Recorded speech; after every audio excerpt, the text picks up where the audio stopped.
हस्ब व नसब भी देख ले, बेहतरीन खानदान के अंदर शादी करवानी चाहिए, इसकी कोई ममानियत नहीं है।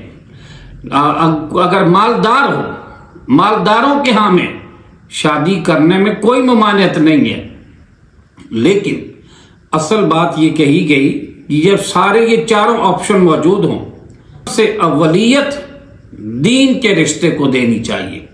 अगर रिश्ते के अंदर ये तीन चीजें नहीं हैं, खाली एक चीज अल्लाह का दीन है उसके पास, दीन के ऊपर अमल है, दीनी तालीमात से वाकिफ है और अल्लाह के दीन का वो आमिल है, तो फिर ऐसे शख्स को ऐसी लड़की का इंतखाब कर लेना चाहिए, अवलियत दीन के रिश्ते को देनी चाहिए। अगर ये चारों चीजें किसी रिश्ते के अंदर आ जाएं तो नूर अला नूर बात है, इसमें कोई हर्ज नहीं।